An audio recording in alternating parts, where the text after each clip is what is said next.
Los Angeles Chargers versus Buffalo Bills reaction video. The Chargers versus the Bills games, I was looking forward to this as one of my favorite games to watch this week, and I did have it on one of my TVs because I thought the offenses were really just going to go after each other this game. I think I actually projected this to be both teams in the 30s.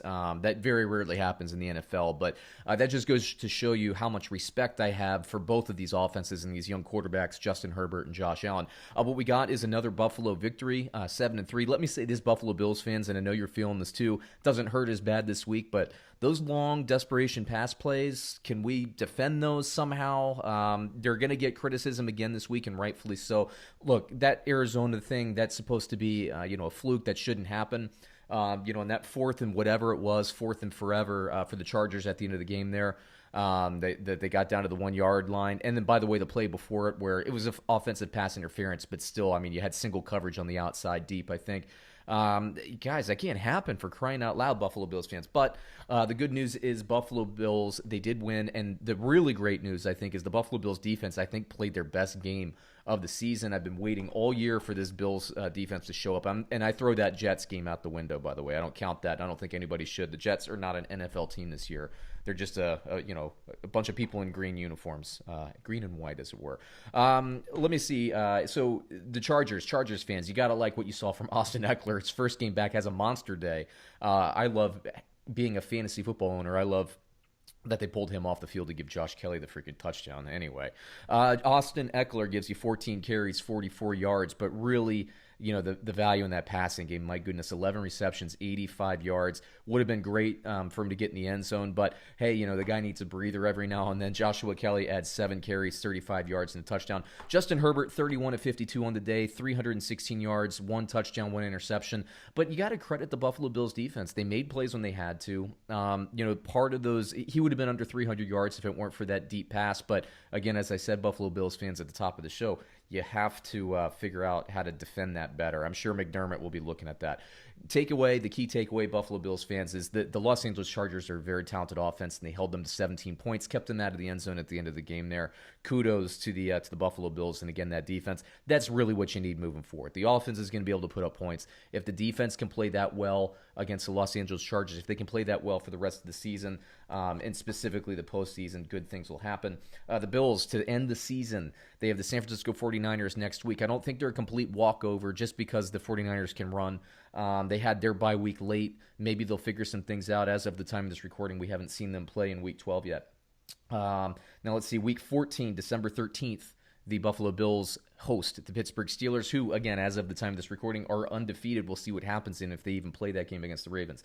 Then week, 15, they play the Denver Broncos. They go on the road. Week 16, they go on the road to the New England Patriots. Week 17, they host the Miami Dolphins. So not an easy stretch because the New England Patriots are actually playing a little bit better. They snuck that victory out at the end of the game there. So the Patriots are going to be in playoff contention. That'll probably be the week that they could be eliminated or they have to have it. So that's not an easy game for the Buffalo Bills. The Miami Dolphins, meanwhile, today did kind of keep pace. They are now 7-4 with that victory over the New York Jets. So the Bills have to keep winning. I still think the Bills have the best roster, the best coaching, basically the best team in the the AFC East. And good things will happen. Let's go over to the Buffalo Bills stats of the day. Now, Josh Allen goes 18-24, 157, 1 touchdown pass. He adds another touchdown pass on the ground, and they also had that trick play where Cole Beasley threw that touchdown pass to Gabriel Davis. Stefon Diggs adds 7 catches, 39 yards. Not a great day in terms of yardage, but he was a factor in terms of receptions. Gabriel Davis looks fantastic. They're not really missing John Brown when that guy's in the lineup. He's going to be a future star. He looks really good, and I love Cole Beasley. Didn't give you a huge day receiving, only 4 targets, 2 catches, 25 yards. I credit the Los Angeles Chargers defense for kind of keeping his steadfast, consistent approach over the slot for the Buffalo Bills, keeping that to a minimum. However, the Buffalo Bills are better on the ground. Singletary adds 11 carries, 82 yards, no touchdowns. Zach Moss, 9 carries, 59 yards, no touchdowns. But what have I been saying all year, Buffalo Bills fans, is I think Buffalo can run, but they never seem to run.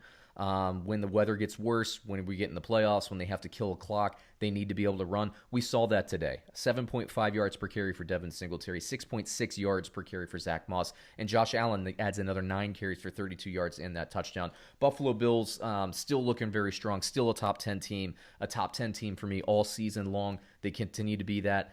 They are now, 8-3 going into week 13, again, against the San Francisco 49ers. A couple more wins are going to lock this division up. But, the Miami Dolphins keep holding pace. So that could be a huge game in week, 17 there, if both teams continue to hold serve.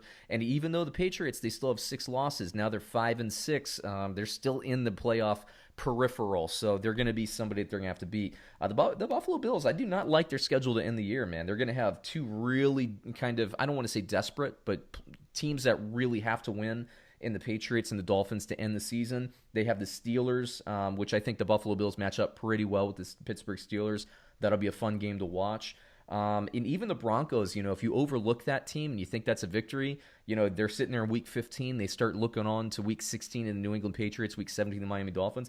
The Denver Broncos, assuming they have a quarterback on the roster that week, they're a team that can give the Buffalo Bills problems, really only if the Buffalo Bills overlook them. So there's not really, I don't think, a bad team left. I would say the worst team on the schedule, obviously the Broncos, who we talked about, and the 49ers. But both teams, if you overlook them, they can punch you in the mouth. So it's going to be an interesting close to the season. Really what I want to see from Buffalo is that defense continue to play strong football, and I think they will. If the Buffalo Bills defense continue to ratchet it up, I mean, they're looking at a 12-4, I think, finish to the season here. Worst case, I think they're 11-5, but let's see how it ends out. Buffalo Bills fans, comment below. Tell me what your record prediction is. We're going to be doing more reaction videos today, so check those out. Please like, comment, subscribe. We'll catch you again soon.